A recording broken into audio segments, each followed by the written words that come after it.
Today we talk business and we shine the spotlight on the Irish potato value chain and the new set of regulations that the Agriculture and Food Authority will be releasing later this week.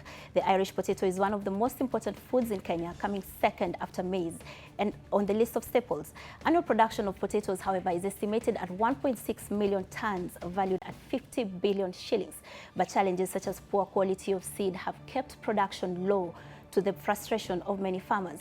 We'll be joined by officials from the AFA, a potato farmer from Mount Narok, and the governor of Nyandarua County, which is the country's largest producer of Irish potatoes, to put this conversation into perspective. This is NTV Today. Let's get started. But first, we start off at the Africa. The AfriCog is launching a report on the state capture inside Kenya's inability to fight corruption. And NTV's Silas Apollo is there and now joins us with that update. Silas.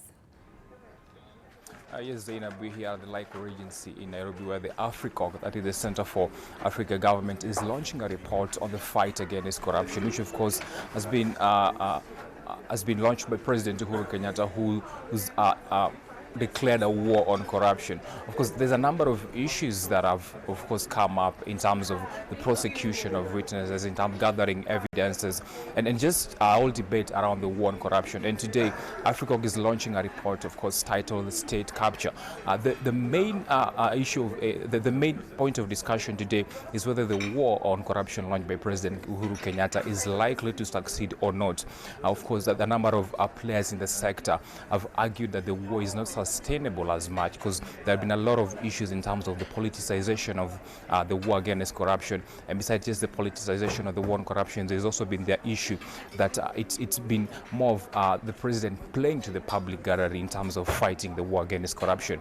A number of critics, of course, who've been critical of this war against corruption have argued that there's no, in terms of strengthening of institutions who are meant or mandated with the fight against corruption, that is the EACC, the DCI, and even the office of the DPP. They've not been strengthened enough, and so that brings a lot of concerns, and that brings a lot of debate in terms of how sustainable is the war on corruption. And so AfriCog today is launching a report titled State Capture, which is basically looking at the war on corruption from the beginning of the war on corruption, beginning from the Kibaki era, I mean the Moi era, where there was a golden bag scandal. Then we moved to the Kibaki era, where it was the Anglo-leasing scandal, and of course right now there's the Eurobond saga, which has marred the Jubilee government. The argument by AfriCog today is that in terms of fighting the war on corruption, the president has not shown a lot of commitment in this war in terms of strengthening institutions, that a number of state corporations have been used for private entities in terms of benefiting individuals, and so not much commitment has been made in the fight against corruption.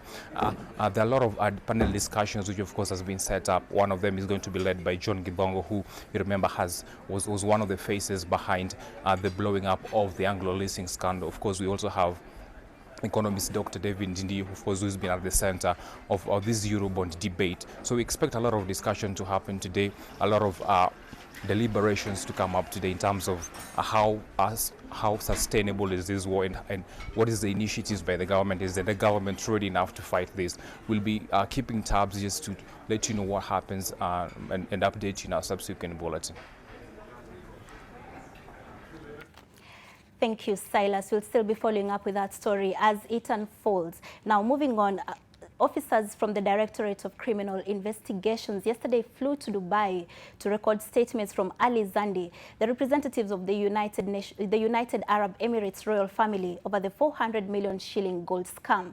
Investigators will be seeking to interrogate Zandi on those involved in the gold syndicate, specifically to con Sheikh Mohammed bin Rashid Al Maktoum.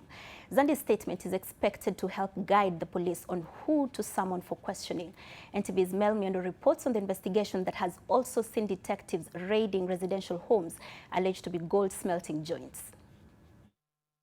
Detectives' search for evidence has seen them head to Dubai, where gold that was paid for never got delivered. Ali Zandi, the man who represents the UAE royal family that was conned 400 million shillings, is the key person DCI detectives want to talk to. He has reportedly been to Kenya several times. Interestingly, Zandi is also a representative of Livia Company, a gold trading company based in Dubai. The company complaining of missing gold. Zahir Janda, a Kenyan politician, claims to be among the owners of the company. We are being tagged names which doesn't belong to us. I have absolutely never done business of gold in my life. Actually, this is my first time doing the gold business. And I am actually a shareholder in the company that is alleging, that is a complainant. I'm a stakeholder with 12% shares in Livia. The Dubai mission is expected to fill in missing gaps for detectives and inform their course of action on who to summon for recording of statements that will inform decisions on charges to prefer. Persons of interest in the fake gold scam are Bungoma Senator Moses Wetangula, politician Zahir Janda, and UAE family representative Ali Zandi. Janda, who had told the media that he would present himself to the DCI headquarters, is yet to do so. Wetangula, on the other hand, is out of the country in Hong Kong for the International Anti-Corruption Conference, where he's one of the Senate's representatives. On Monday night, detectives raided a residential area in Riara where they discovered a gold smelting center. Unsuspecting businessmen were lured to the house and swindled off their money. The tenant of the house, Abdul Rashid, was not in the house when the raid occurred and is said to have escaped once he got wind of the operation. He is a wanted man. A team of detectives is also investigating officials at the Kenya Airports Authority, Mines and Geology Department who are said to be part of the cartel. Meanwhile, 16 suspects arrested in the fake gold syndicate, including Jared Otieno, will spend another 7 days in police custody. The 16 who appeared before Chief Magistrate Francis Andai were charged with conspiracy to commit fraud and obtaining money through false pretense. Lawyers representing the suspects applied for bail and bond terms, which the prosecution did not deny, but there were arguments that the 16 were from different social backgrounds and whether lenient terms will be given. It will be until the 28th of May when this case will be mentioned here at the Milimani courts, but until the 1st of July is when the case will begin its hearing. Mel Miendo, NTV, Milimani Law Courts. 18 Kenya Revenue Authority suspects will remain in police custody until the completion of their 10-day custodial order. This is after a magistrate court declined to review the 10-day detention ruling previously ordered by the court. The court instead ordered the suspects to seek intervention from the High Court. The 18 KRA staff, mainly from the Domestic Tax and Custom Tax Border Control departments, were arrested and prosecuted shortly after surrendering to the Directorate of Criminal Investigations headquarters along Kiambu Road. 38 other suspects who the court initially detained for 14 days were released on bond by the High Court following an appeal by their lawyers to the Superior Court. So far, 67 staff have been arrested over abetting tax evasion fraud. 26 others are still at large and being sought by the police.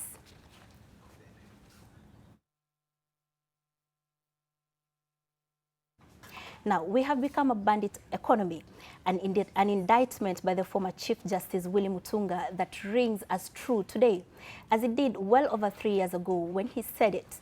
If you're looking for proof, look no further than the fake gold syndicates that recent evidence suggests have caught in their web those in the highest echelons of power. It is one of the many illustrations of a state that has derailed.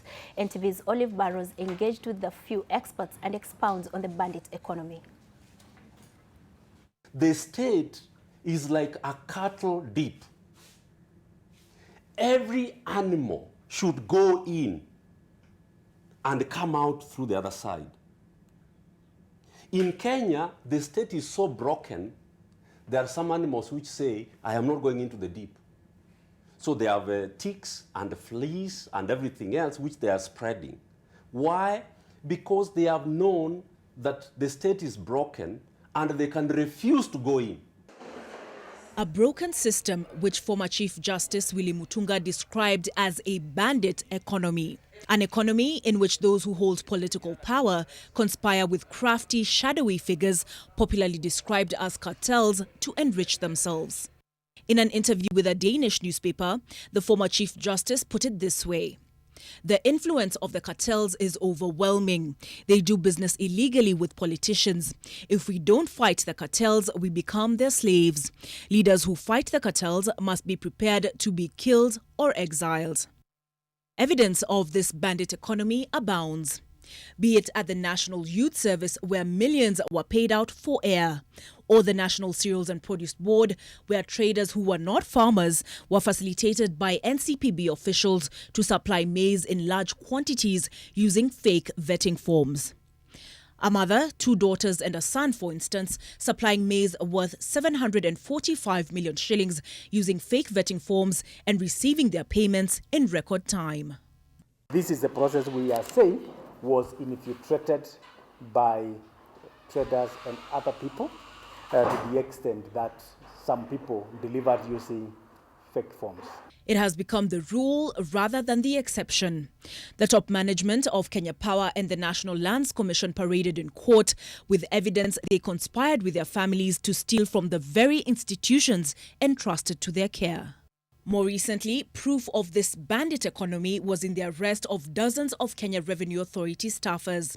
Hiding behind their hooded sweatshirts and dark glasses, they showed us that there exists a certain class of a well-connected citizen who can get away with skimping on their taxes as the taxman pursues the Juakali artisan. Money from this billion-dollar economy, Mutunga told us, is mostly used by politicians. Why is the gold scam such a political hot button? It's because it's exposing the underbelly of our politicians. It's showing up their nakedness. It's telling us, you know what, in public they're one thing, but in private they're another thing. Short of being killed or exiled, as Mutunga put it, how do we make it so that the rigged system works for us all? The people of Kenya like to vote for controversial politicians, corrupt politicians. What else do they like? They generally love bad boys. The Kenyan people will not be respected until they respect themselves.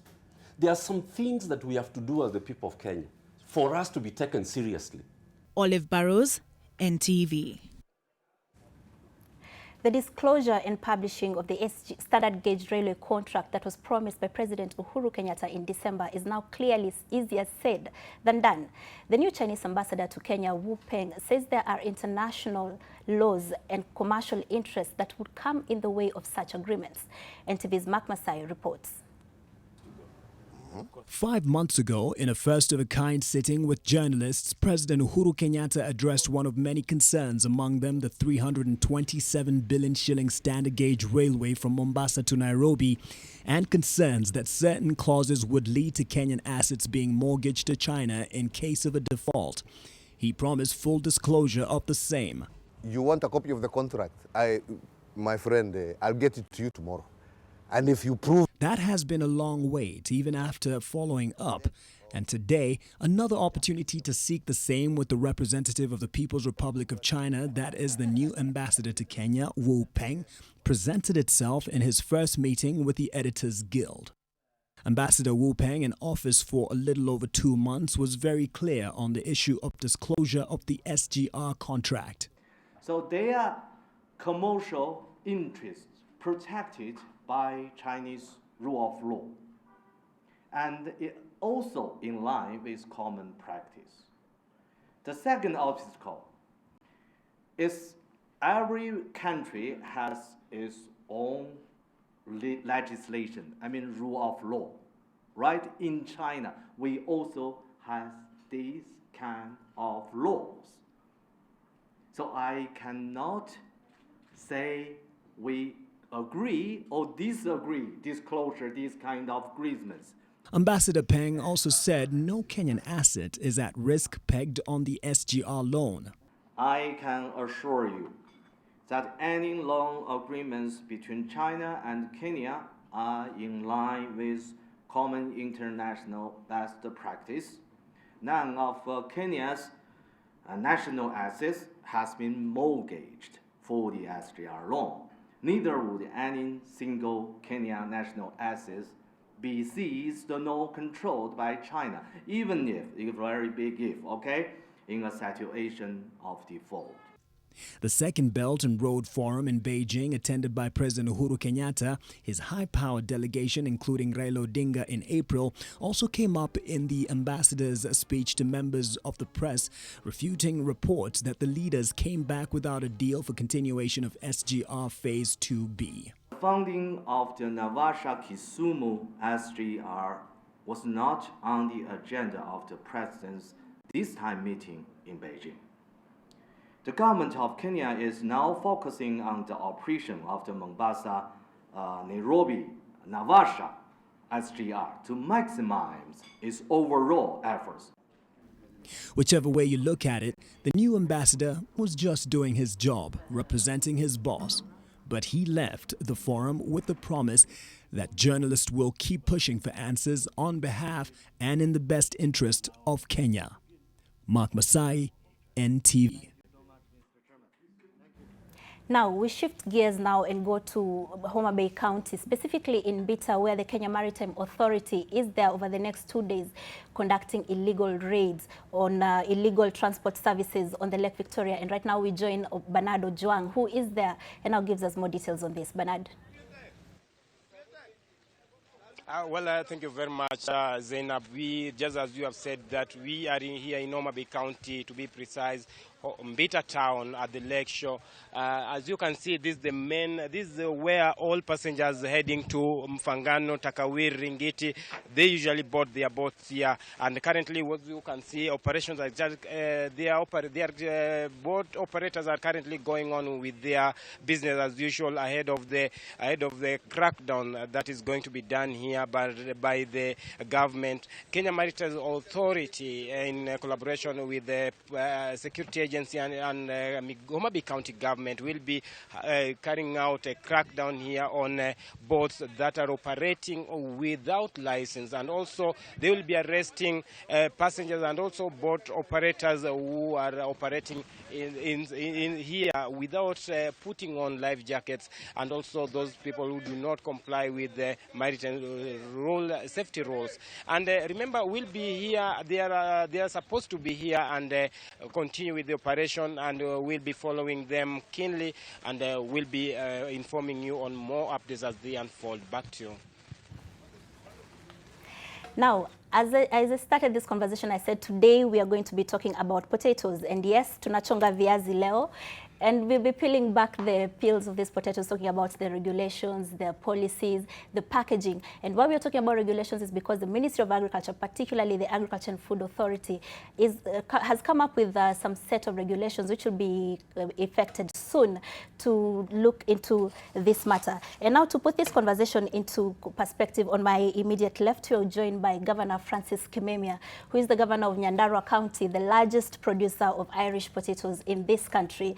And then next to him, we've got Leonard Kubok, who is the head of the Crops Directorate in the Agriculture and Food Authority. And then next to Leonard, we have a farmer, Susan Musiano, from specifically Mount Narok in Narok County, which is also a significant a significant producer of Irish potatoes in the country. And then last but not least, we've got Beatrice Nyamamu, who is the manager of regulations and compliance in the Food and Agriculture Authority. Now, ladies and gentlemen, welcome to this discussion. Thank you. Governor, I'd like to start with you. Yes. Your county accounts for 40% of the potato production in this country, 40%. Yes. But then if you look at it in the context of the larger picture that is Kenya, how do you see that playing into the economy of the county? Do you get value out of it? No, I think it's a very sad story. It's a very sad story for Nyandarua County. Recently, we are told that we are the 8th richest county in the country. But the county, the peoples in the county are still below the poverty line. We are still 6%, where the national average is 5%. So how does that translate for the county? You have poverty, and yet you have so many resources in terms of potatoes and milk and other vegetables that the country leads in. As you see, we are leading on potato.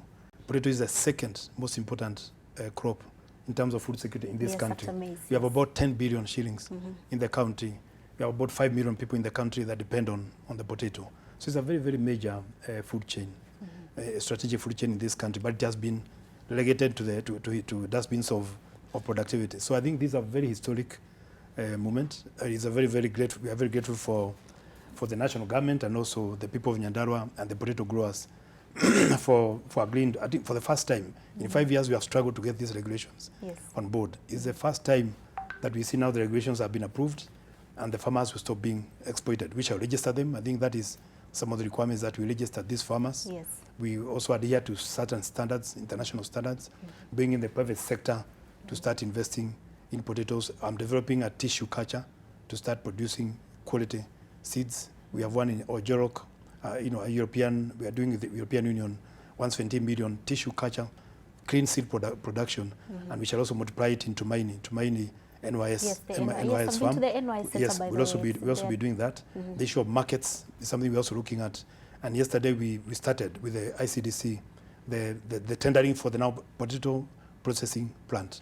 The county is building. Yes, the county is building its own potato processing plant, so that we can move on and start adding value to the lives of the people. We have also signed with a German farm, the storage, the potato storage in this country, so that we can be able to move, and then we can open up the whole horizon of the potato value chain, and then we start moving. I think the issue will be then how do we inspect, how do you sensitize the farmer? Because the farmers must know the regulations. Yes. It's one thing to have regulations, but to make sure that those regulations are enforced, it means we must work together with AFA to sensitize the farmers, bring these laws in a Kikuyu language, in Kimasai, in a Marquette language. You're going to do translations in all those languages? Yes, we have to translate those, simplify them, so that farmers, we don't necessarily start arresting people, but we work with the people to enforce these regulations. Remove that big bag. It's called Katanyoka Bila Sumu. That big bag you see, 300 kilos. And it has been a danger to youth. And then we start packaging on the 50 kilograms that are in the regulations. I think this is a game changer. I've been walking around with a potato, so that when I meet the president, I can tell him, please, the regulation, gazette the regulations. Yes. So no, I'm happy now. I can, keep the potato or eat it and take it back home. Great. I think it's a great event. Before we continue further, I'd like to cross over to the county of Murang'a, where our reporter Martin Maura is in the county, and to chip into this conversation. Martin, what do you have for us? Thank you, Zaynab. As you can see on your screen is a shot of viazi or waru, or potato as you call them in English. Now, waru or potato is a big deal here in central Kenya, because there's a joke that goes around that in any meal that is made here in central Kenya, waru must be part and parcel of it. Now, for the few months, we have had very less in our tables. But I just want to talk to a seller here in Murang'a to tell me maybe what has been happening. Why are we lacking this thing on our table? Habari yako mzee? Ningetaka tu nianze kwa majina, niambie kwa nini kuna ukosefu wa viazi? Kwa sababu kitambo nilikuwa naona uko na viazi mingi, sasa naona uko na kidogo. Ningetaka tu niambie kwa nini unaona kama kuna ukosefu wa viazi? Unauza ngapi? Hali ya anga ndio ileta shida hii yote. Naitwa Joseph Waluiru Kariuki. Hii mambo ya viazi imeleta shida kidogo, kama miezi 3 imepita. Kutoka wakati usikia ati hii viazi ipimwe na kilo, hapo ndio mambo ilitokea, vita mambo mingi kali. Unajua hapa Murang'a hakuna viazi. Viazi inatoka pande ya Meru, Kinagovu, Lumuruti, kwa pande ya Nyeri. Sasa kama sisi watu wa Murang'a tuko na shida sana ya viazi, kwa sababu hapa hakuna viazi inakuaga. Viazi inatoka ng'ambo, inatoka huko kaunti zingine. Sisi tunatoka kama sasa tunasikia kaunti hiyo hakuna viazi. Inatoka Tanzania. Inakuja bei kali sana. Kwa ile konia kilo 25 inatoka 4,000. Kwa ile konia ya kilo 50 inatoka 80,000. Kwa hivyo hata kuuza hata sisi hakuna kitu tunapata. Hata viazi tunataka kuachana nayo sasa. Hakuna pesa inalete. Ni hasara. Na watu wanunui viazi, juu ya bei imekuwa juu zaidi. Sasa ningetaka tu unieleze kindly, ningetaka tu unieleze hii kasuku kama hii kitambo ulikuwa unauza pesa ngapi na sasa 20 bob. Na sasa unauza? Sasa ni 40 bob. Na hii nyingine hii ilikuwa 15. Sasa ni 30. Na ile nyingine? Na hii nyingine hii ilikuwa 30 bob. Sasa ni 75. Yeah. Na ile kubwa? Ile kubwa zamani ilikuwa 80 kama miezi mbili imepita. Sasa ni 150. Yeah. Na maybe ombi lako kwa serikali ingekuwa ni hivi, sababu kama unasema wewe naona uko na duka hapa. Unaweza kupika viazi ama ilikuwa napiga, lakini sasa siwezi afford kupiga. Bei yake ni kali sana. Okay. Yeah, pia sipigi hata kidogo. Yeah. Mimi nauza hii moja moja, wale wako na watoto. Sasa ndio wananunua. Si watu wengine wakule viazi. Yeah. Maybe ungeomba serikali ifanye nini bei ya viazi hizo kupika kama kawaida? Ione hiyo kaunti inatoka viazi iko sije imetokea wapi. Kama nini hakuna huko. Hali ya anga sasa ni sawa. Iko pale nyingine kulikuwa na maji. Viazi yakosa Kenya kama wakati huu. Iko pale kama Nyeri pale huko na Romoro wanalima na maji. Sasa hata tujui kulikuwa na namna gani. Andarasa wanalima na maji. Hata viazi huko hakuna. Yeah. Asante sana. Nataka serikali wasaidie sasa. Tuone ili vile tasaidia wakulima walime viazi. Yeah. Nashukuru. Asante.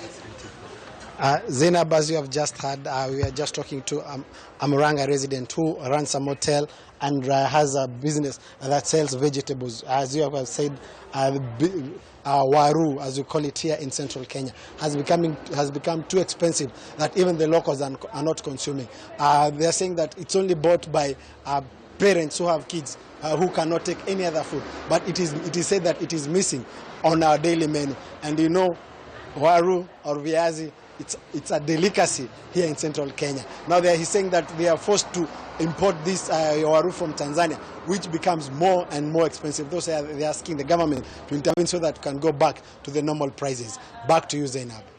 Thank you very much, Martin. Interesting conversation there. You're having an interesting point there that your guy there is raising, and I could see the governor here responding to some of the issues he raised there about mahali yo viazi inatoka, waangalie shida ni nini. Yes. The governor here, his county is one of those places where yo viazi inatoka. Yes. And he will be able to tell us shida ni nini. Yes. But before we get to that point, I'd just like to bring in Leonard very quickly. You saw the pricing of those potatoes. All of those containers have doubled in price over a very short period of time. And he said in a very, in the last couple of months, from 20 to 40, 30 to 75, things like that, and making viazi very expensive. How does that make you feel as the head of the crop directorate?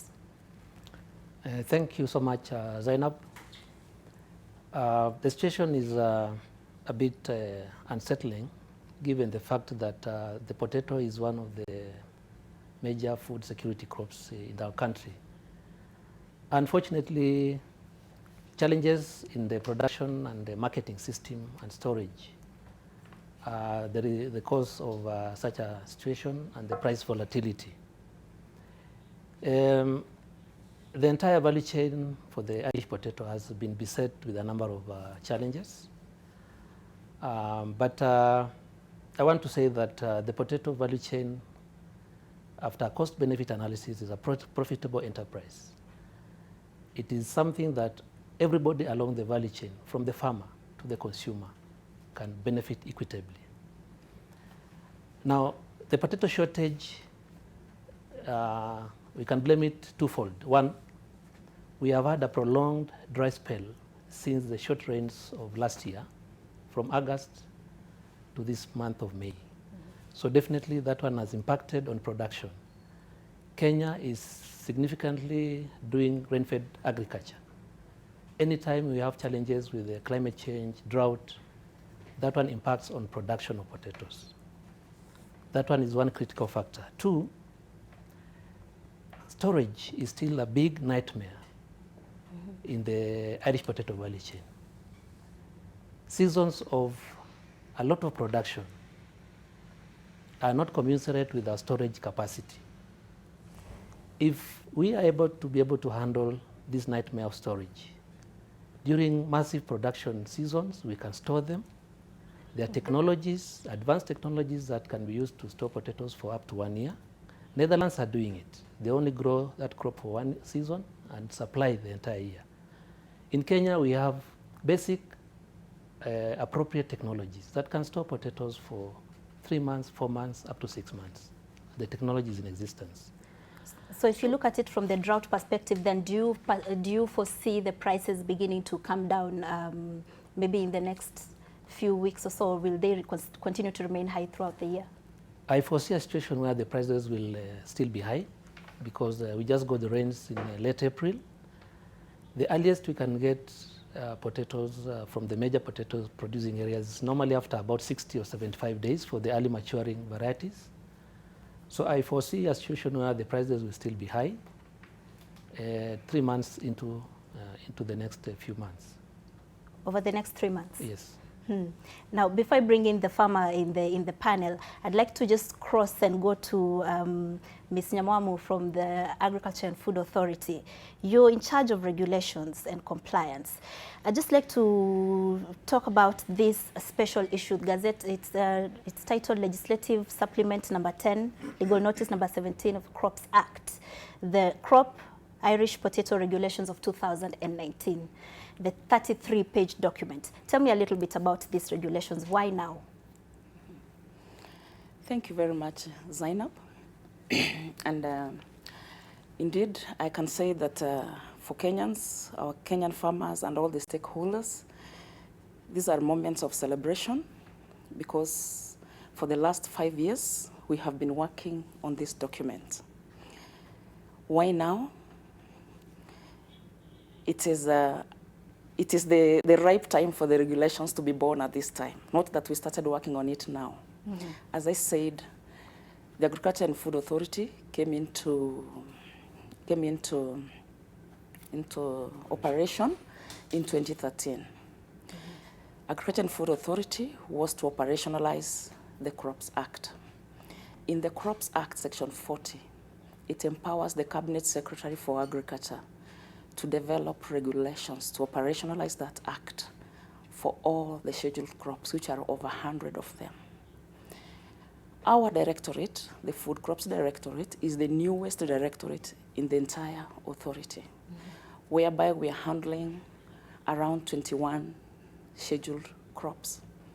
So when we came into existence in 2013, one of the questions we asked ourselves, what are the real issues that are ailing the sector in terms of policy, in terms of legislation? And for each commodity, including the Irish potatoes, we came up with the various gaps that needed to be addressed through legislation. Mm-hmm. We developed a regulation that was covering the larger set of the scheduled crops, 21 of them. Then, because it's a participatory process, it took so long to engage stakeholders, some level of resistance coming from an unregulated sector to regulated. So it took so long. But the Irish potato farmers, in the meantime, were getting agitated because of the malpractices that were going on in the sector. One of them, the serious one, is the extended bags. The bag continued growing from 80 kilos to 100. Yes, actually, it's the bag on the screens behind you. And to 120. So a bag like this one, how many kilos is this bag?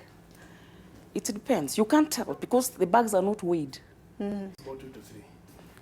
If you look at this bag, yes, just look at it carefully. You can see there's the main bag at the bottom on that side. Then there's and then there's a connection. There are two connections after the bag. Yeah. Then there's a net on top. So in the first instance, your regulations is trying to limit this bag to 50 kilos. Yes. So the first half of the first bottom of the bag, is that the 50 kg? Yes. Half of it. Half of it is 50 kg. Yes. So the rest of it is you don't know how many kilos that is. It's about 300.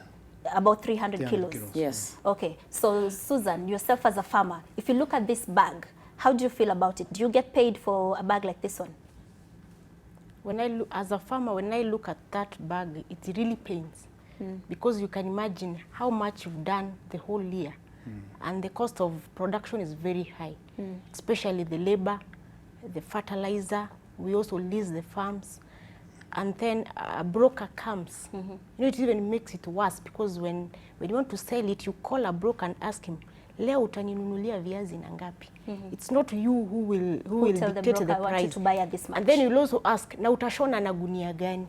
Oh, because those gunias are different. As Mheshimiwa said, there's that bag they call it nyoka bila sumu. Nyoka bila sumu. Yeah, those are 2 bags, 2 extended bags. Yes, it looks like 2 bags, yes. Even that one is smaller. When you This compare, is smaller? Yeah, when They you compare to do the it in nyoka bigger than bila this? sumu, that one is smaller. Mm. Because there are 2 bags, and again, after joining the 2 bags, they also add that, they say kirembeko, that kakofia. The net bit. The net thing. So you can imagine how the potatoes which are packed there, you'll have to harvest. Maybe in an acre, you can get maybe at most 50 or even 40 after using certified seed. But if you're using the farmer's seed, the normal seeds that rotate from one farmer to another, maybe 2 bags or 3 bags. So you can imagine. If a broker comes to you, then how much do you sell this to the broker? Now the prices fluctuate because like in Narok, we have bad roads.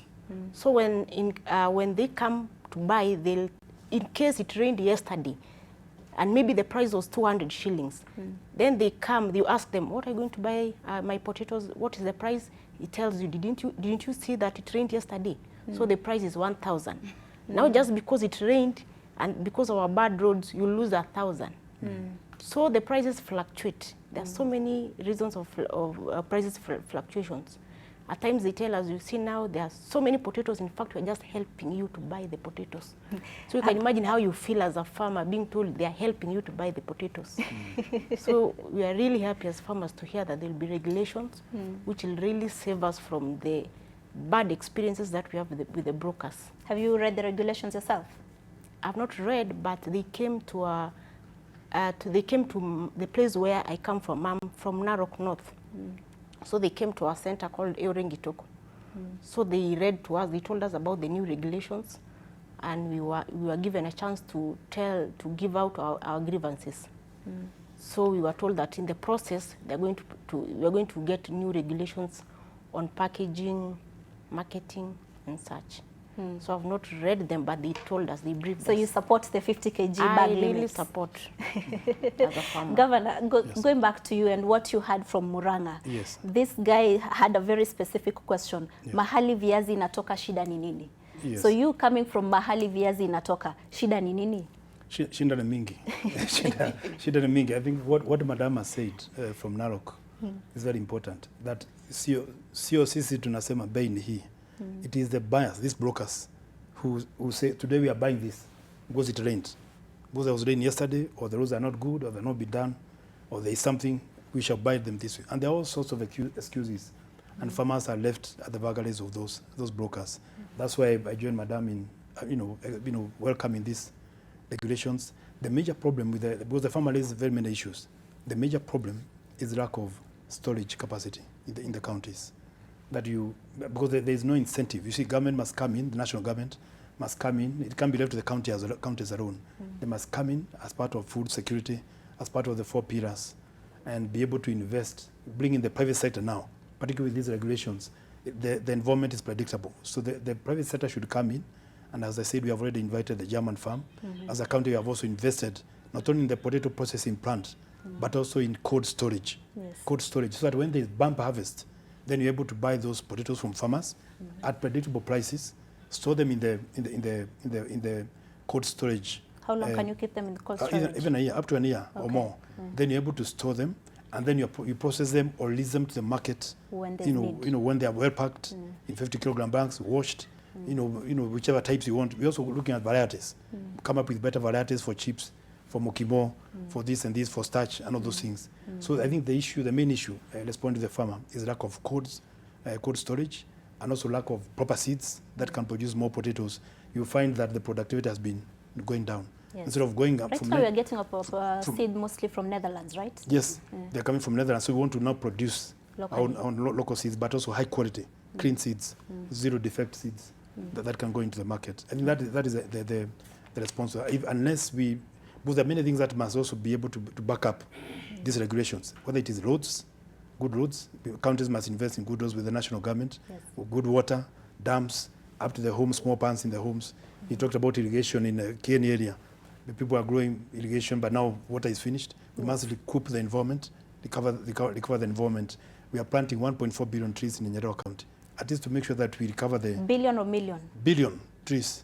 The entire Badea ecosystem is being reclaimed, with also investors from Europe. So if you can't move into food security without while you are still destroying the environment. Yes. And these are things we want to see also in the regulations, that we also affirm the environmental regulations, so that we're able to, the issues of soil testing, very, very important. We have machines now that we are putting in as a county, but national government should also come in and support issues of soil testing, so that in Narok, or Nyandarua, or Marakwet, or Nakuru, the key potato growers, at least farmers know which fertilizers to use. Yes. Then also subsidize those inputs. Fertilizer now is what? 4,000, almost 4,000 per bag.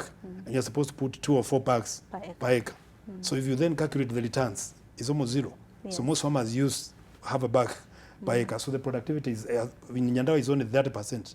Our productivity is only 30%. Of what it Yet we could are have number been. 1 in the country. Yes, so I suppose can we went to imagine. 50%. Yes. Then then also these potatoes should be dried and taken to National Cereals and Produce Board, so they can also be taken to Turkana area, Marsabit, those drought-stricken areas. It can also become a strategic food, you know, in the, not just grain, but also a food in the value chain, in the national food value chain in this country. So I think we also need to look at those other two issues: the good roads, good water, good health. We need to also support the farmers in the environment, in the counties. Good. So now if you look at the specific clauses of the regulations, part 2 of the regulations, it says every grower shall, for the purposes of data collection, apply for registration respectively with the respective county government where the Irish potato is grown. Leonard, I'd like you to tell me a bit about this. When you say every grower shall, you're targeting every single potato farmer in the country?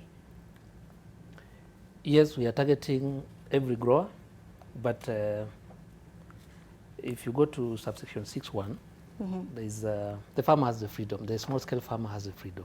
To register with it says a smallholder grower may register with the Growers Association. Yes, but with respect to section 5.1, it is significant that we register growers for purposes of data collection. Data is critical for planning purposes, for developing accurate information, for assessment of input needs, name it. So it is critical that we register these growers with the county because of devolution of the agriculture function. Basically all activities in the value chain are with the counties. How do you intend to find these farmers? Will you be going door to door, or will you tell them, please, whenever you have time, come to the county and register yourself? We are yet to work on a framework on and a plan on how to do that. But definitely we will involve our critical partners, the county government, on the best way to do it. We should not be able to put pressure on the farmer in terms of how to do it. Can I help a bit? Yes. Can I help a bit? We're already registering farmers. We're actually registering farmers already with the Ministry. You've already started as a county? No, the entire country. Oh, They're registering farmers with the Ministry of Agriculture, the Ministry of and creating a database, so that you're able in one morning to send an SMS, back SMS to farmers and educate them on what time to prepare the farms. So it's already on progress. But that is all farmers: milk, pyrethrum, maize. We now need to come and segregate the Irish potato farmers within that category. And it is very good, as he says, strengthen the cooperatives, strengthen those structures in the cooperative movement so that they become the key player, the dominant, not the brokers. Now the brokers must leave the stage for the cooperatives to now start regulating. Actually, the regulations in section 7.1, it says processors, marketing agents, dealers, collection centers, and warehouses all have to be registered. They have to be registered. And we are supporting that entirely. So that even in terms of when you plant, you maybe very soon will go into contract farming. Then you're also able to apply same seeds, same herbicides. You don't have farmers, bring in dangerous herbicides into the market. Then you're able to you can now market your potatoes, across the globe, internationally. But if you have one farmer applying, say, the wrong chemicals, then our markets can't compete internationally. Yes. Susan, in section 9 of these regulations, it says that the selling and buying of Irish potato for commercial purposes shall be done in collection centers and designated markets. Where you are from, do you have access to a market? Is there a place where you can say, I will take my potatoes from my farm and take them there so that a buyer can come and get it there? No. You don't have access to a market? In Narok, we don't have access to markets. We only depend upon the brokers to come to the farm and buy and take them wherever they are taking. because we don't have any collection points, and we also don't have associations or cooperatives. We don't have any of those. In fact, the way Mheshimiwa is speaking, it's like we're in different pages. Completely. They're in another country, we're in another country. because the reality from the ground is different. Yeah, the reality from the ground is very different. Because him is speaking, to me I would say he's from Netherlands. Because in Narok, we are still doing it the old way. Like he's speaking about the seed, the clean seed, we don't have any multiplication center in Narok. And you know Narok is very big. Yes. And it's a very, it is a potential area because the soil is good. Yes. But now mechanization is off. Seed, a good seed, in fact, like me, I've not even seen how a packaged bag with a certificate. We are always taught by the extension services when they come to teach us the farmers trainings, but I've not seen. And yet I'm a farmer who is aspiring to go higher. And how many acres do you have currently? At the moment, I have 10 acres. 10 acres. 10 acres. What's your production? In the beginning, I was doing 2 bags in an acre because the seeds I was using was just given by a neighbor. But I came to realize that I was making a lot of losses. So one time we came to Nairobi for a potato council seminar. There was a potato seminar. So that's where I learned that there's something like clean seed and certified seed. So when I went back to Narok, we went to the office, the agriculture office, and we asked them, can we get the seeds also? We managed to get a clean seed, not certified seed. And from there, we started getting around 80 bags. That's me, 80 bags in an acre. But when I went to tell the farmers, that's just a history. They don't know. They don't know. So we are very far from. So if this subsection 9, this section 9.1, the selling and buying of Irish potatoes shall be done in collection centers and designated markets. Given that you're in a place where there's no market, there's no collection center, how do you think this would apply to you? It will really help, because if you have collection centers, it means that we can collect our potatoes in one place, and the brokers will not dictate our prices. The farmers will say we are selling our potatoes at this. And since we'll have, maybe that collection point will be a storage area. Yes. As Mheshimiwa said, if we get good collection points, the potatoes can remain there good for 1 year. Meaning, when the prices are fluctuated very low, because at times they go very low, it means that our potatoes we'll just leave them there until the prices go up, then we can sell them at a better price. So it will really help us. Yes. It will really help the farmers if the collection points It's a very good point you raise. It's a very good response she's making. And I think then it means that my brother, the governor in Narok, and all the governors in the potato processing areas must meet with, must meet the governors as a first. I think after this conference, we must call a meeting, all the governors that are planting, that are potato, potato growing counties. And then we are taken through the plight of the farmers, so that we can now start investing together and share best practices and benchmark with each other. If I produce green seeds, why not take them to Narok and sell them at almost affordable prices, because we are not exploiting. They also give us milk, they give us wheat, they give us this. I think we should be able to, this inter-county, inter-block cooperation. I think that is the way to go. But you need to get all the governors, whether it's Nakuru, Narok, Marquette, and Nyeri and Meru. They're also very key. But I think we need to have a meeting so that we all share the same, read from the same page and enforce the regulations simultaneously at the same time. Yes. So you don't have these big bags coming from Narok or Nyandaro yet another county is a 50 kilogram. Yes. Beatrice, having listened to Susan, and you being keen on enforcing these regulations, how do you factor in farmers like her who don't have a market or anywhere to aggregate these potatoes? Do you think you're actually ready to roll out these regulations? Thank you, Zaynab. All that we took into consideration. We know we are at different levels, but first we have the regulation. Then we roll it out. In some parts, we might introduce them gradually. In some, you really don't need rocket science to start implementing them straight away, like weighing potatoes in 50 kilos. The extended bags coming down to 50 kilos. There are some quick gains that we can pick out of that regulation and start implementing. Yeah. There are other sections in that regulations that will roll out gradually. Such In as? collaboration with the county governments. Like what the farmers raised, quite pertinent. They don't have collection centers. We went round. We have been in the sector. We know there are no collection centers. But that calls for establishment of collection centers. Yes. And that is why we said that this regulation, for it to be successful, the national government, we must work very closely with the county governments, because the county governments then will assist our growers to establish collection centers. Then us from the national government will provide the standards for these collection centers so that we are doing things equally You don't have across the standards board. yet to do what these collection centers should look like? We do have them. But now once the counties establish the collection centers, we roll them down and build capacity. And as our governor, His Excellency, Mr. Kimemi has put it right, that the first place to start is to call for a meeting. We are all alive to the fact that we need to sensitize everyone in the value chain, starting from our leaders, starting from our executives in the county governments, all the way to the growers. So as an authority, we are set to embrace this regulation, and we are set to embrace sensitization and work with what can be done quickly and roll out the rest in phases, depending on how we come up with the implementation framework with the county government, as the governors rightly put it. Yes. Yes.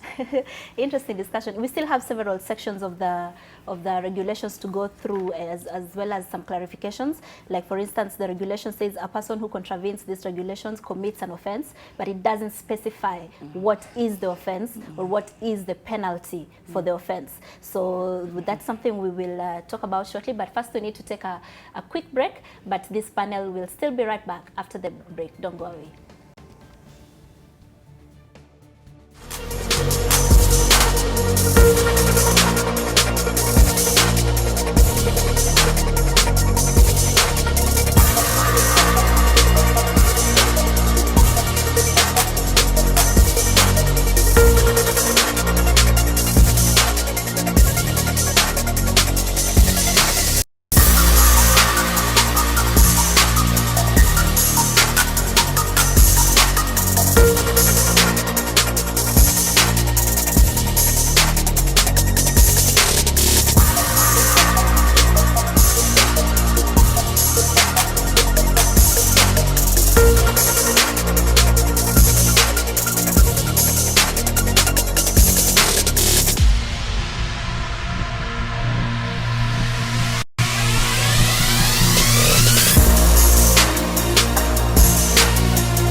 NTV today, where we're still talking about all matters potatoes, peeling back the prices, the packaging, and the policies in the potato industry, and also this new set of regulations that the Ministry of Agriculture is looking to introduce. And getting back into the discussion, we've got a question from Abdallah Ndambo on Twitter, who says that with potato being one of the most important foods in Kenya, and number 2 after maize, and both potato and maize being in trouble and also the most expensive, can we seriously say that we are food secure? And this is a question he'd like Leonard to answer.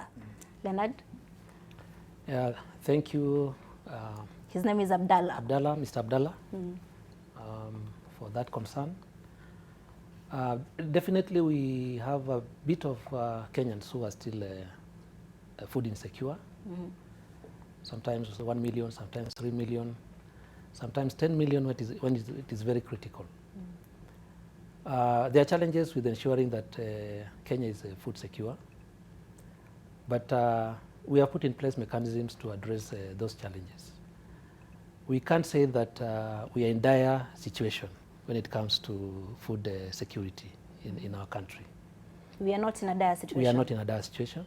The situation is still manageable. Prices are still low. Prices are still low. Potato has doubled. That's manageable, still low. Not low, but manageable. Manageable. We are yet to reach that situation where we have riots. Yeah. So, in my honest opinion, the situation is manageable. Yeah. So there's nothing to worry about yet. Not yet. Yeah. Now, getting back to these regulations, you say that a person who contravenes these regulations commits an offence and shall on conviction be liable to imprisonment for a period not exceeding 3 years, or a fine. Oh no, I think this is for a different set of regulations, regulations 10. But for these other regulations, you have not. You just said in section 17, you say a person who contravenes these regulations 5, 9, 7, and a few others commits an offence. You have not specified what is the offence. What is the offence they are committing? Beatrice. Thank you, Zaynab. As I said, regulations are operationalizing an act that is already existing. In that act, we have various penalties for different offenses. And then we have a general penalty in the Crops Act, where we use in the regulations where a specific penalty has not been prescribed for an offense. In our regulations, all the areas that we have stated that commits an offense, it therefore means that the general penalty shall apply. What is the general penalty? The general penalty is on conviction. The general penalty is 500,000 shillings or an imprisonment of 1 year or both. That is the general penalty that we have picked from the Crops Act. So where we have stated that commits an offense, automatically the general penalty applies. Susan, as a farmer, how do you feel when you hear that? Is that a sufficient penalty for somebody who buys such bags from you? Bearing in mind that most of them are brokers from the village, that penalty is good. It's good because for them to raise the 500,000, it will take time. They will not repeat. So the penalty is good. So you're happy with that? I'm happy with that penalty. Yes. Yeah. Beatrice, back to you. This is not the first time that the government has tried to implement this 50 kg bag limit.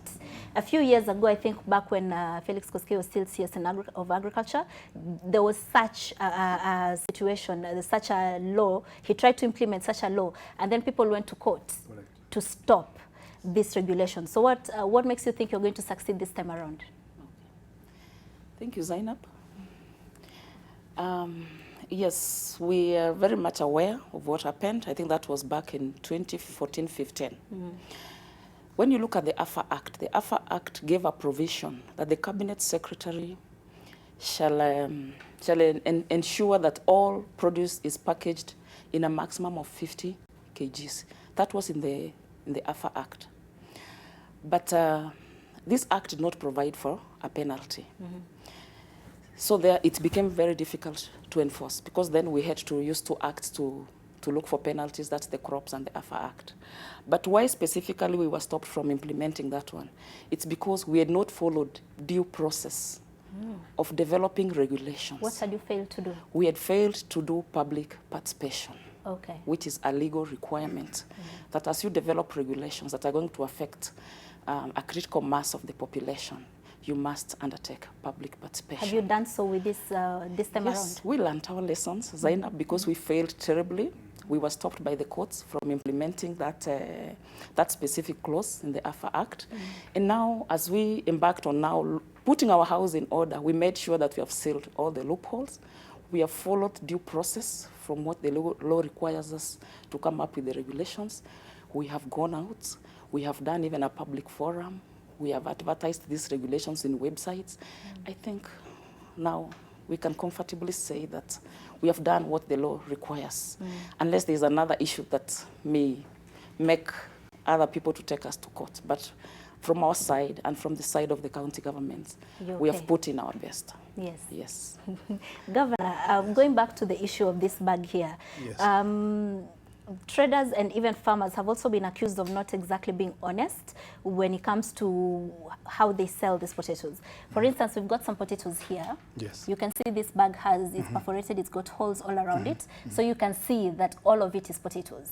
But when you're buying these potatoes on the road, the bags are not, those containers are not, they don't have holes like this, so you can't see through. We've seen those videos on social media where they just arrange the potatoes up here, then at the bottom it's either stones or air. How are you handling such situations? Have you had such cases to deal with yourself? Fortunately, farmers in Nyandarua are very honest. They're very honest people. They are literally they're peasant farmers, very good Christians. They're very honest people, and Muslims, of course. But of course, you can't miss one or two crooks. But I think the issue of enforcement, which you are going to work with the AFA, that we have our people trained, our enforcement institutions trained, and inspectors trained and gazetted with AFA and the county. They'll make sure that we also take care of the buyer. So we don't just take care of the farmer, but also the buyer, so that everybody's happy. And it's a win-win for everybody. I think that is the way to go. Not just making profits, but also making sure everybody, is happy about the Irish potato.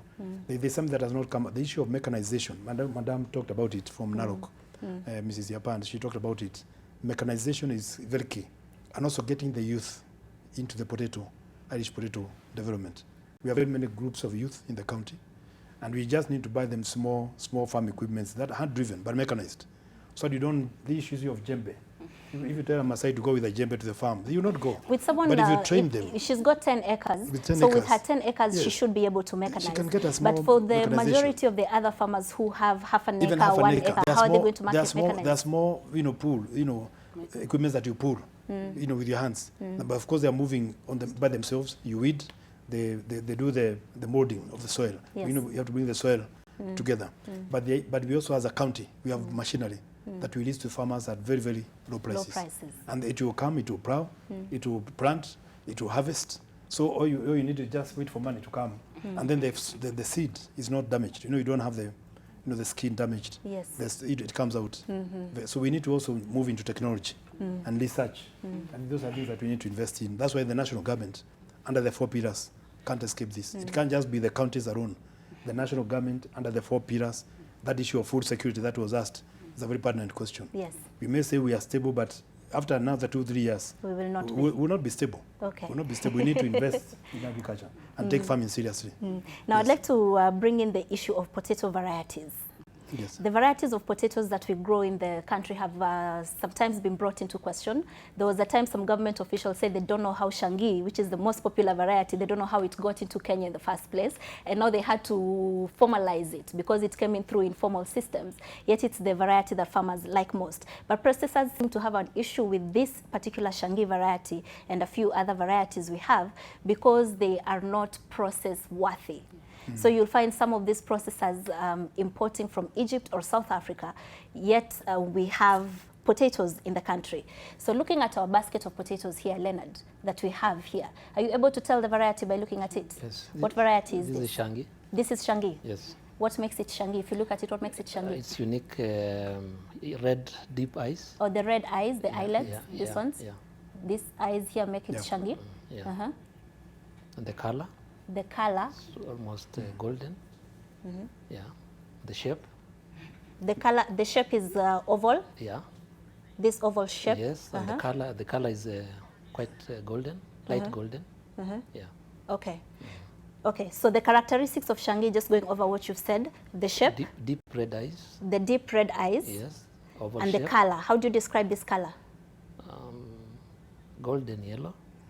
The color is golden yellow? Yes, golden This yellow. color is golden yellow? Yes. Okay, so those are the key characteristics of Shangi. Why is this potato not good enough for processing? One thing, the dry matter content is... Gray matter? Dry matter dry content. Matter. Okay, that's the flesh of it. The dry matter content is the material that remains after processing. Okay. Yeah, this is quite low. Mm. The processing requirements are that... So you're saying it has more water than... Yes. Okay, so we've got a knife here. We're going to just cut through it. And then... Okay. Yeah. So how do you tell this? I can see some watery in it. Yeah. So this is part of the reasons why it's not fit for processing. The right percentage for the dry matter content for processing is 20 to 23%. 20 to 23%. Yes. So when you cut through it, you shouldn't see that water. Yes, and also the sugar content should be less than 1%. Okay. So in some instances, we'll have varieties that have higher than 1% sugar content. That's not ideal for processing. Yeah. Okay. So is that what the reason why, do we have varieties here that are being used for processing? Yes, we do have. The one that has commanded the market is the Dutch Robgin. Dutch is an old variety. Dutch Robgin is an old variety. We have Makis and a number of others that are coming up. The challenge has been that we don't have enough seed for production, for processing. And that's why you find high-end hotels and processors are importing.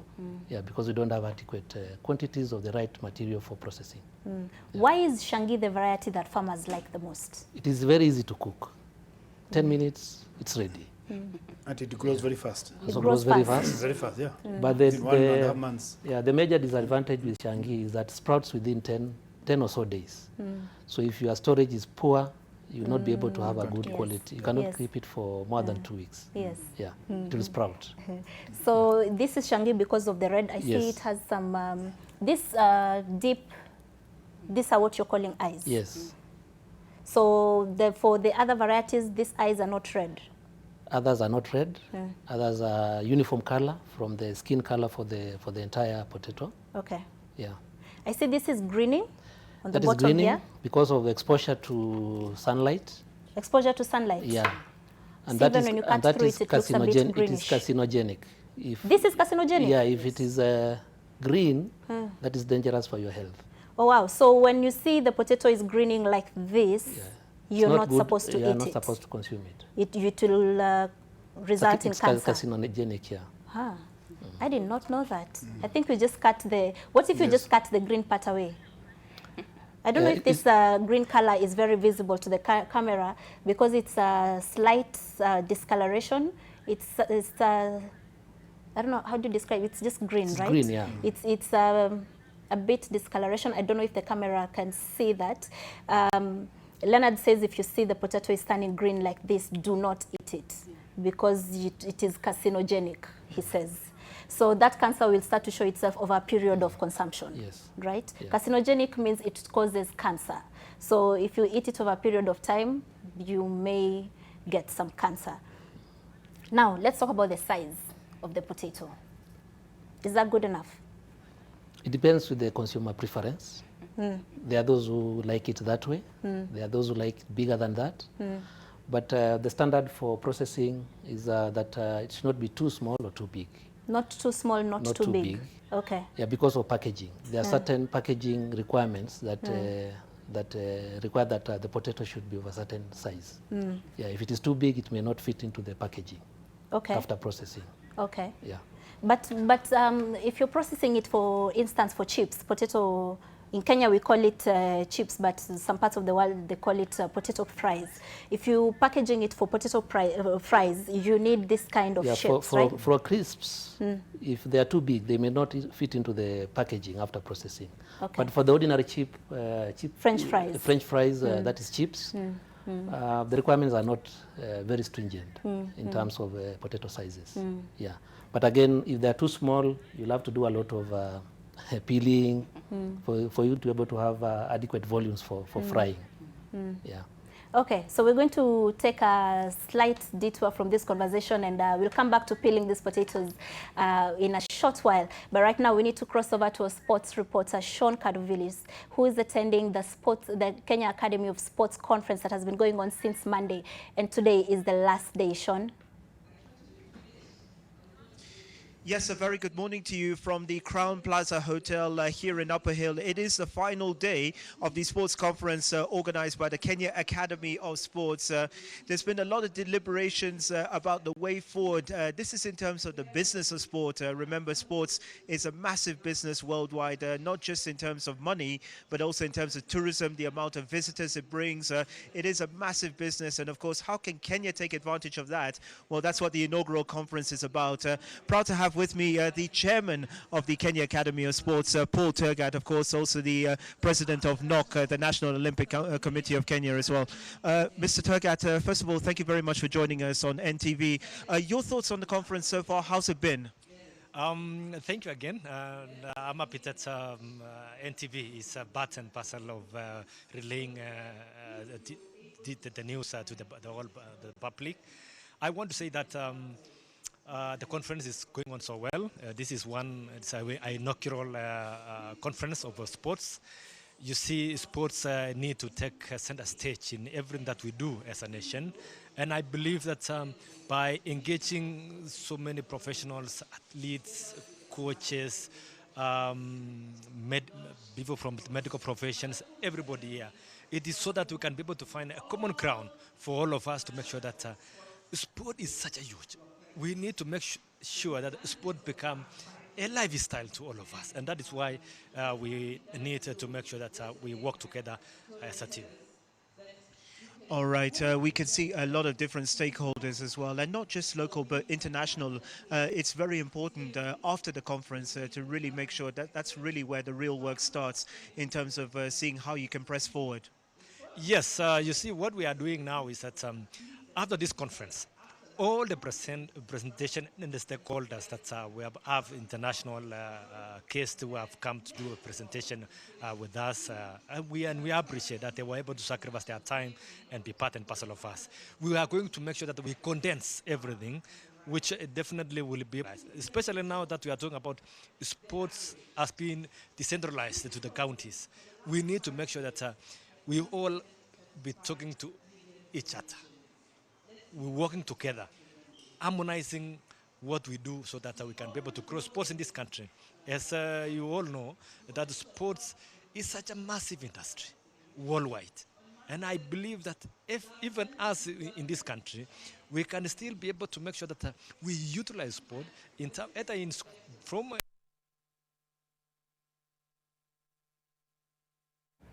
We apologize for that technical hitch. We will join Sean again once we've got that link. But just as we were having this discussion here, the head of the crop directorate said when you see potatoes turning green, don't eat it because it is carcinogenic. And the panel here just said they also didn't know it was carcinogenic.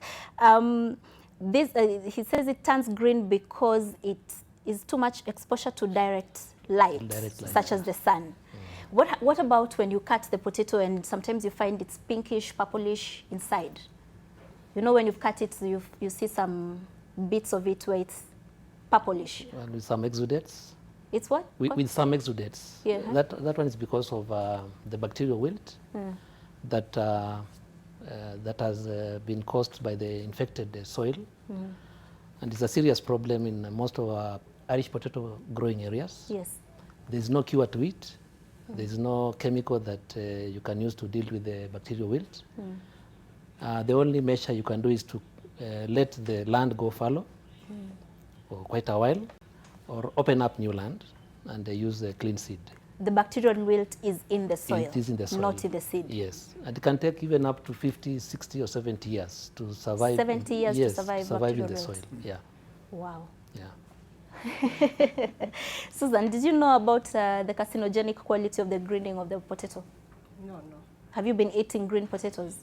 I've just been avoiding because it's bitter. So I just thought because of the bad taste, you should not consume. But I did not know that it's carcinogenic. So I'm also shocked, and I think I'll also tell my fellow farmers, be careful. Why aren't you telling people this information? I know I have eaten quite a lot of the green myself. You loved it?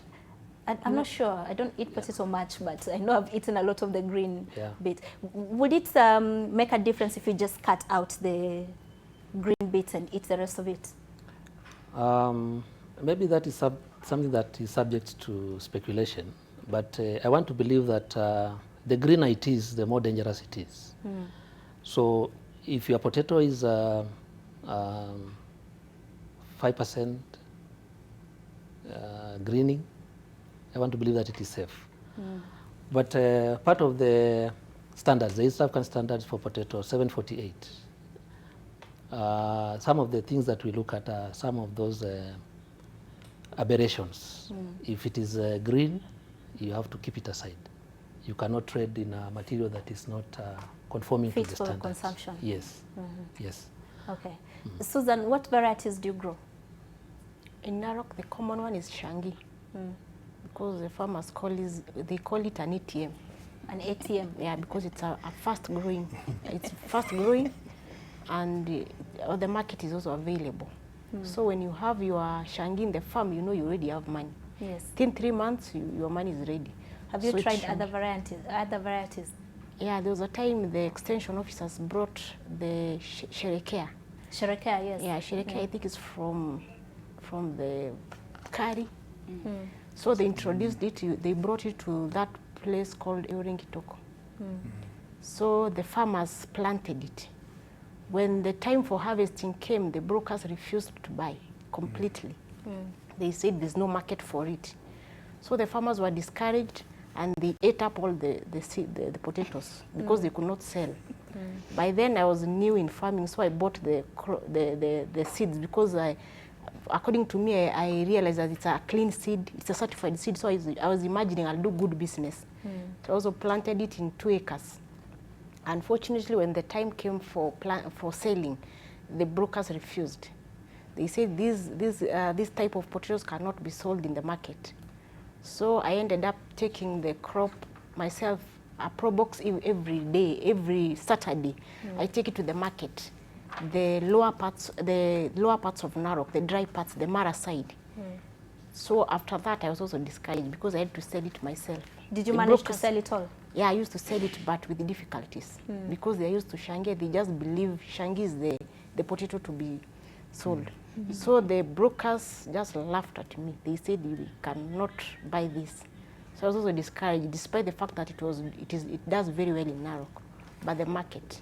So I went back to Shangi like every other person. Yeah, so the issue of market, I've heard His Excellency, the governor, saying that, okay, there's that issue of processors. They have a specification of a certain type of potato seed. So if that could come, maybe they contract the farmers. It will be safe because at least you know that the brokers will not, because they will not buy. But if we contract maybe those factories who use the potatoes, maybe it will be better for the farmers. Yeah. Governor, your farmers also obsessed with the Shangi variety? They are. They have this. We have the Dutch Robin, we have the Tigoni. But this seems to be the in thing in the market. But now with the processing facility that you mentioned, your county is trying to build. We are not changing the style. Do you think to be processing Shangi, or what varieties are you looking? No, we are bringing new varieties that can be processed. Yes, so we have to change the varieties. And that's why the issue of sensitizing farmers and educating them and taking them through the value for money, roadmap, that is very, very important. That you get more. Some can grow this, but the contracted farmers, as Japan is saying, then that is the way to go. Get into cooperatives, contract farmers. Then you have already the market. They know they'll sell that potato to group so and so. Yes. So I think that will be the way to go in future. Yes. Organize farmers into cooperatives, and then that's where you can beat the middlemen. Yes. Without necessarily having to jail them. I think we need to get a way of getting them out. But they're still our sons. Yes. They're our sons and daughters. So they're not aliens. So we have to get them either into the cooperatives or they can do other things, but leave the cooperatives to manage the potato Now industry. we need, okay. This processing facility, I think you need. You said you're changing the varieties. Yes. What will you and be you have processing? a tissue culture. We have, Okay. we have the potato tissue culture laboratory that I said we are putting up in Ojorok. Yes. That will produce from a leaf. So if you give me a leaf from Shangi or from Dutch Robin, we're able to produce seeds, very clean seeds, 100% clean seeds. So What and kind then of that crossbreed variety is what you'll be introducing for the processing facility? yeah, that's what we're introducing for the some we'll have to import for the time being because we can't get them through the technology. You know, because we're just constructing now. The technology should be ready by next year. What will be processing the potatoes into? Into the chips, the crisps. We also wanted to move into starch. Yes, and there are very many, including vodka, but you're not doing vodka in Nyandarua. But if you can get a lot of things from this potato, starch, and many other soap. There are potatoes that produce soap. But for now we are focusing, the first line that we are putting up is on either crisps, the chips, the drying of vegetables and drying of potatoes. You know, targeting some markets, international markets and also local markets. Yes, and to increase the life of the potato. Once it's dried, it will take 1 year, 2 years. So if you have 1 year stored in the cold storage, then another year after processing, then you see that potato has 2 years. Yes. So then we can talk about food security. Yes, we can start talking about food security. Beatrice, if we talk a bit about the regulations of how a farmer acquires the seed. If you look at the history of how this Shangi came to be in Kenya, even Kefis will tell you, walishtukia tu ndio yuko hapa, suddenly it is very common. They can barely trace to how, the first time, how it came into Kenya. Do you also have regulations on how the seed circulates and how a farmer handles the seed? Thank you, Zaynab. I think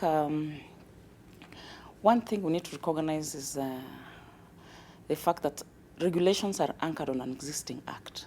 So if our act does not make provisions for us to ensure the type of seed and varieties that is used, we cannot develop regulations anchored on that act. The Seed Varieties Act is implemented by our counterpart agency, KEFIS. Therefore, they would be in a better position to respond to issues of seed and to also tell us how they do the certification, because it is in their mandate. For our authority, we look at the produce, the ware potato.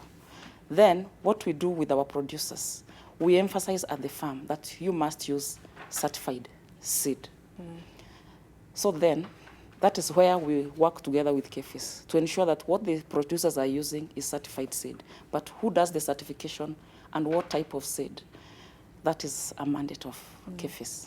Okay. Yes. If you go back to this picture on the screens behind you, this kind of gunia in which the potatoes are packaged in, are you also going to be telling farmers and brokers what kind of bag they should be putting those potatoes in? What kind of bag should they be using? Is this gunia okay? Thank you, Zaynab. As my boss said, Mr. Kubok, is that we already have international standards and also regional standards, which clearly state how various commodities should be packaged, including potatoes.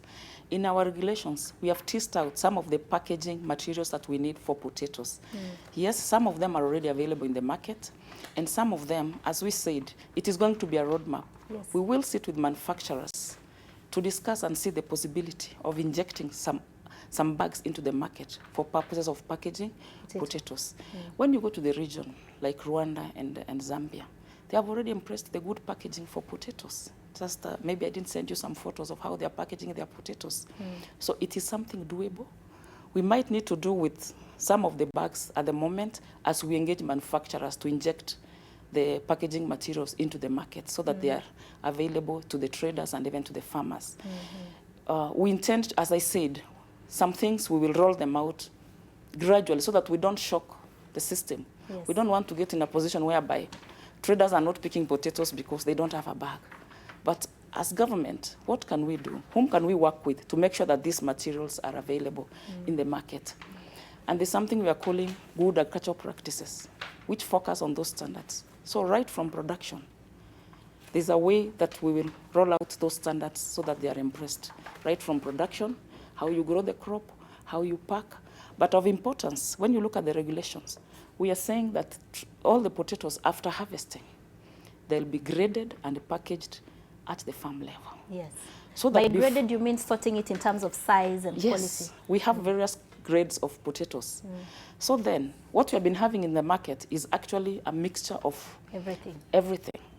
So that when we engaged our traders and asked them, do you think this regulation will work for you? They said, if it must work, then teach our farmers to sort and grade potatoes. Because if I'm going to pick a 50 kg bag from Narok, for example, I don't want to get to the market and find in there there's soil, in there there's stones, in there are very small potatoes that I cannot sell. So we need to work at... So, okay. Yeah. So for example, these two potatoes, this one and this one, should they be put together? When you talk in terms of sorting and grading, do these two fall in the same category? Yes, they do, because basically the size is almost the same. No, they're not. No. This one is bigger. Small. Yes. When you look at the grading, they look at the size, look at the shape, you look at the skin. So when we come to that grading, we will teach our farmers on what grade A entails. Okay. And then that means that's the best quality. So these two should not be in the same grade? No. And the variety. And the variety also. The variety. Okay. But sometimes you get the potatoes are mixed. You'll get Shangi, you'll get Sherekea in there. Some of them have good keeping qualities. Na unajua saa zingine tunasema kiazi kimoja kikioza huoza zote. So can we sort our potatoes at production? So that I, a trader, as I come to pick, I'm aware of what kind of potato package I'm picking, and I'm ready to pay for the premium price. Because then, of the quality you're getting. Because of the quality I'm getting. Yes. This is really missing in the potato business. Yes. Okay, so before we come back to the issue of potato size and sorting, we need to cross over quickly to Mombasa, the county of Mombasa, where reporter Kevin Mutai is there with an update of the happenings in Mtwapa. Kevin? Well, we are coming to you live from Shanzu Law Court, where the Shimolateo member of County Assembly, Sami Ndago, is yet to be arraigned on charges of inciting the youth to engage in violence and, of course, resisting arrest and blocking police officers from conducting their lawful duties. His arrest came yesterday when the MCA tried to intervene and to intervene in the process whereby there was demolition of houses at Luxury and Kijijini areas in Mtwapa, that is in Kilifi County, and the MCA was arrested and locked up at Mtwapa police station, and this morning he was arraigned. As you can see, there are a couple of leaders, members of the county assembly from Kilifi County, and his supporters who are already here to support the MCA, who is yet to be arraigned in court. Let me quickly engage the area member of parliament, Ken Chonga, to just tell us there's an issue, the biting issue of land grabbing in this particular issue. As there's leaders, what are they doing to ensure that this particular concern comes to be addressed and resolved? Thank you, Mheshimiwa, for speaking to us. You're here in solidarity of the area member of the county assembly. Can you tell us what are the updates? Because we understand that the police are yet to charge him on 3 offences. What can you tell us about that? Yeah, the report that has reached us so far is that there are 3 charges that have been pressed on him. One being incitement to violence, the other being resisting arrest. I'm not sure about the other charge, but so far as it's stand here, the 3 charges which have been pressed. Yeah. Well, he was arrested yesterday, and police said that he was trying to, rather like to block them from performing their lawful duties when they were in charge of the demolition exercise, acting on a court order that they were given by that particular private developer who was claiming that particular piece of land at Luxury area. Did he follow the due process? Actually, to the surprise of many, the MCA was coming all the way from Kwale, where he was attending a workshop. He was attending a workshop, he was called that there's demolition going on in his area. By the time he arrived at the scene of demolition, the demolition was already over. So that already negates what they're alleging. 2, when he now asked why they were demolishing, and him being an area MCA is not aware, that to them was like an insult. it was enough reason for them to bundle him into the vehicle and take him to the cells. Rather, beyond that, there is totally nothing the MCA did. And I think I want to say this. Time has come that the police have to wake up to their duty. The incidences where they are being misused by people who are scandalously grabbing land are just too many. We have had so many of these cases. The Mwananchi is actually afraid. He doesn't know where he belongs. Because even a situation where somebody has been living in a piece of land for 40, 50 years, today is being claimed that there's an owner that has just surfaced. It cannot be like this. But Mheshimiwa, this is a menace. It has become a menace in Kilifi County. Like you've just said, people have been living in this particular parcels of land for many years, and someone just comes in with a court order for this particular instance, in the court order that was issued in 2015 and was executed yesterday. Where has he been all this time? That is the same question that residents are asking. That is the biggest question, because if the court order was released in 2015, normally there is a period under which execution has to be done. Mostly, or the much we know, is that within 1 year. So even if the court order was served yesterday but one, or even last year, that demolition was already illegal. And being here is actually because the police have the equipment, the machinery to do that. Otherwise, if there are people who have been violated by the law, or people who have been violated by the police, are the citizens who are residents of that area. We are not going to leave it at that. I think the next step we're going to do is take the matter further to look for justice. Yeah. And are you in any way considering to investigate further in these issues of land grabbing in this particular area? I think time has come where, and I'm going to push a motion myself, that issues of land now should be fully devolved. Because the devolved units understand who have been staying where, and the historical records are available. Like for this matter, as we're seeing here, there is somebody called, I don't know, Njenga. Where he went to get the papers, nobody knows. These people have been living in this place for over 50 years. There are some graves on that site. Today, somebody has just surfaced from nowhere claiming the piece is land. I think it is because they have access to the senior officers at the Ministry of Lands and NLC and the headquarters office. The solution is to devolve this issue, so that in situations like this, we have local mechanisms that can address such issues.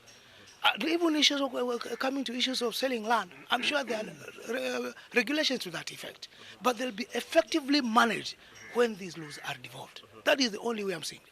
Yeah. And most of these particular properties are community-owned pieces of land. Precisely. Have you, as leaders, engaged members of the public, those are your own voters in this region, have you sensitized them on the importance of, or rather, on how to sell and how they acquire these particular properties before even selling them? Have you taken them through all these procedures involved in the middle before even thinking of selling their lands? Funny enough, quite a number of areas right now have been demarcated and people are waiting for titles. But to my surprise, the areas which are very prime, areas which are just next to the beach, areas which have a high value have not been demarcated. Reason being, there are pending issues. Always we are being told there are pending issues to be sorted out. That is the biggest reason. And I think it's time that those reasons be known. In fact, the NLC needs to come down on the ground, make a pure, thorough assessment of all these pieces of land, not even in Kilifi South, but in the entire Coast region, the entire Kilifi County. Because this matter is not only in Kilifi South, it is actually prevalent in the entire Kilifi County. They need to go down, make a reassessment of this parcel of land, where there should be dispute. That dispute should be known. Not somebody just wake up in the morning and come with papers and claim a piece of land. No, let the dispute be known, let them be solved so that somebody can know whether he is legally occupying the land or not. And lastly, members of the public are complaining that these people... We had to interrupt our broadcast there a bit because we need to cross over to another location where President Uhuru Kenyatta is speaking at the Treasury event to launch the Kenya Mortgage Refinance Company.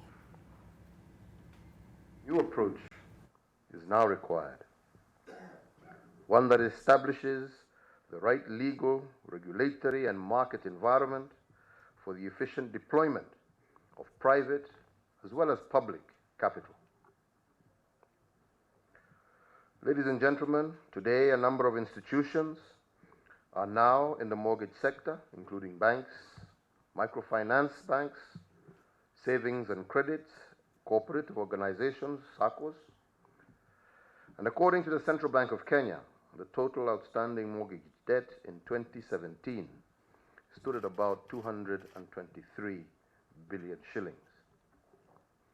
This, however, represents only about 2.7% of GDP, which shows clearly that in Kenya, the industry is still very small. South Africa, as an example, boasts of a mortgage sector accounting for approximately 31% of its GDP. Housing mortgage finance in Kenya, therefore, remains well below its potential. The major inhibiting factors to this growth in Kenya include lack of access to long-term finance, high interest rates on mortgages, high costs of houses, high incidental costs of mortgages, low levels of income, and difficulties with property registration and titling. This seminal initiative that we are launching today is a policy response to some of the barriers that hinder access to affordable housing. We recently rolled out the policy framework that will guide the transformation of the housing sector. On the financing side, the government has been supporting initiatives aimed at developing innovative instruments to address the housing finance challenges. Establishment of the Kenya Mortgage Refinancing Company that we launched today is the highlight of these initiatives. In addition, our National Treasury, in consultation with other key stakeholders, is developing a credit guarantee scheme. Once operational, it will support a large proportion of credit-worthy potential borrowers that are currently not able to access loans because they do not have a formal salary. This scheme will include a housing guarantee mechanism for those with low incomes or employed in the informal sector to help expand access to housing finance. The launch of the Kenya Mortgage Refinance Company today therefore offers the housing finance market a credible, professional, and high-quality, large-scale, medium to long-term finance. Based on international experience, mortgage refinance facilities are generally owned by the banks or institutions which use it for refinancing. Our deliberate inclusion of SACCOs in the solution in Kenya is unique and would broaden the reach of housing finance to borrowers with low and informal incomes. The Kenya Mortgage Refinance Company will be expected to provide fixed rate, long-term, low-interest funding to primary mortgage lenders, which would be passed on to home buyers. Fixed-rate mortgages, I believe, would protect homeowners from the risk of interest rate volatility, hence allowing them to be in control of their monthly commitments and afford their homes. The Kenya Mortgage Refinance Company will also benefit the financial institutions by providing a liquidity backstop and facilitate a much greater level of maturity transformation. Indeed, the scheme will enable financial institutions to better leverage their deposit base for on-lending as mortgage loans. In order for this solution to be successful, primary mortgage lenders need to position themselves to provide more access to affordable mortgage finance. Equally important, developers too need to position themselves to supply innovative, but most importantly, affordable housing solutions. This not only allows the property market to function well, but it also stimulates demand at the lower end. And the end result, I believe, is a win-win for both government, the private sector, lenders, as well as developers. I wish at this point to thank the World Bank and the African Development Bank for agreeing to support this initiative of ours by committing Kenya shillings 25 billion and Kenya shillings 10 billion respectfully to this institution. And I am happy to say that the capitalization of the Kenya Mortgage Refinance Company has been finalized, as well as the development of the operational framework and the constitution of the board. The company is now ready to commence business, and therefore Kenyans can now count on us to deliver lower interest rates to finance acquisition of their homes. My administration's commitment to the people of Kenya, as enshrined in our Big Four, is steadfast and indeed on course. Every citizen deserves to live a dignified life that guarantees access to basic needs, provision of a decent shelter over their heads and their families being key to this. We expect the refinance company to significantly contribute to the development of the housing finance market in Kenya and help reverse the low mortgage penetration by increasing the number of mortgages available to our people. Finally, ladies and gentlemen, I want to thank the team at the National Treasury for working tirelessly to make this project a reality. I also want to thank once again the World Bank and the African Development Bank for providing technical as well as financial support to us. I also thank all the financial institutions that have graciously agreed to partner with the government as shareholders of the Kenya Mortgage Refinance Company. With these few remarks, ladies and gentlemen, it is now my distinguished pleasure and privilege to declare the Kenya Mortgage Refinancing Company officially launched. Asante sana.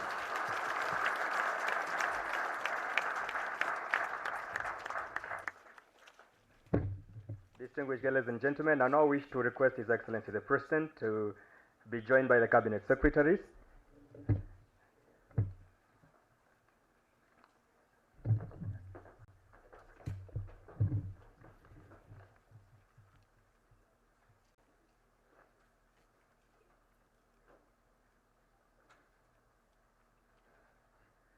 I request His Excellency kindly to press the buzzer on the right. The right. Let's appreciate His Excellency the President.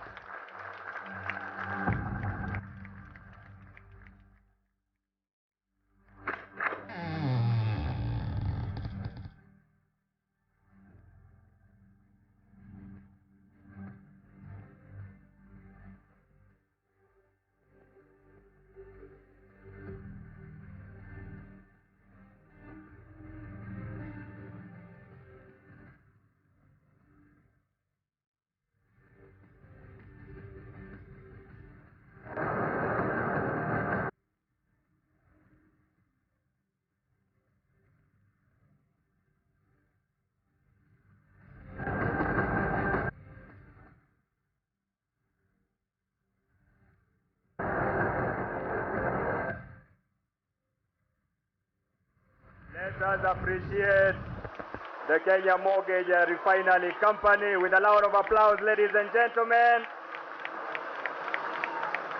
Thank you, Your Excellency. Asante. President Uhuru Kenyatta there launching the Kenya Mortgage Refinance Company, a company that is intended to help finance the affordable housing project. And the governor here was just saying that he wishes that the president would do something like that for the potato industry so that the farmers can be helped to fund access this, credit. to extend credit to the farmers. The issue is, we also need to, this part of the agenda, the 4 pillars. Yes, the agriculture. Yes. This housing is one of them, but food security and agro-processing is another. And that's why we think we should devolve these 4 pillars to the counties. Yes, so that you handle them yourself. We should also give affordable credits to farmers.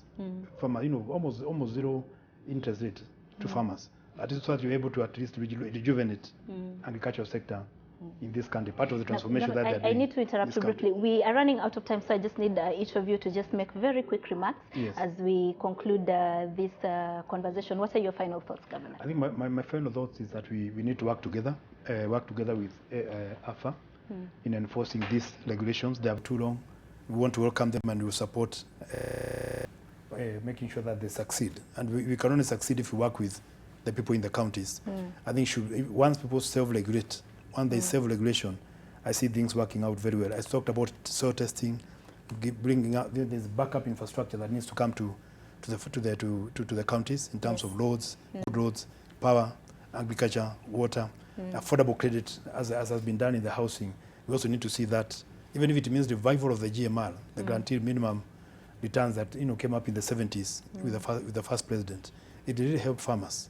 And then we make sure that it is not misused, it is used well. Most farmers want to succeed, not necessarily to misuse credit once it's given. I think that would be a very, very important issue that we need to come up with financial infrastructure to support the Irish potato growing, the milk, the coffee, the tea, the entire agricultural sector in this country as a backbone or as a real framework that supports GDP of this country. Thank you very much. Leonard? Yeah, thank you so much. First of all, we wish to thank Nation NTV for this opportunity. This is part of the build-up towards the national launch of the Irish Potato Regulations 2019, which will be done on Friday at Calro headquarters. This Friday? Yes, this Friday. And all Kenyans and potato farmers are welcome to grace the occasion. When you say launch, that means that's when you'll be beginning the process of rolling it out? Yes, to the counties. But we'll have a national launch on Friday, this Friday. Okay. And then to Madam Zaynab, the Kenya's GDP is largely dependent on the agriculture sector. Yes. And Kenya has one of the highly productive highlands in Kenya, in Africa, where we are growing our potatoes. Definitely we need a very positive legislative environment for the development of these highlands and the potato value chain. And the new regulations will definitely support the value chain and they finally ultimately enhance the government's effort towards achieving the food and nutrition security, one of the key pillars of the Big Four agenda, together with the agro-processing, because agro-manufacturing is one of the other elements of the Big Four agenda. So the new regulations definitely are coming at the right time to enhance the legislative environment for us to be able to have an ordered sector. Thank you. Okay, Susan? Thank you, Zaynab. I take this opportunity to thank God and thank AFA for remembering the farmers because for long we've been feeling like we are completely forgotten, the potato farmers. You think the government has forgotten? Yeah, we've been feeling that because of what we've been going through. But now that now that AFA have taken the step to bring the new rules, if the new rules will trickle down to the ground, to us the farmers, for sure things will be different and potato farming will be a good business. And it will also be a decent work because we know that after this we will get good seeds. And with good seeds we are assured of getting good produce. And now that the marketing will be regulated and the bags will not be having the nightmare of the big bags anymore. Most likely, according to the regulations, they're telling us that we will be selling our potatoes in kilograms.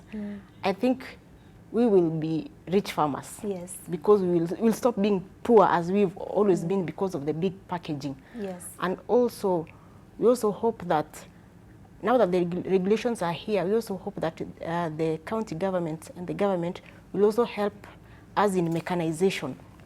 Because potato growing is a labor intensive. and it keeps off the youth and those people who don't like being tired.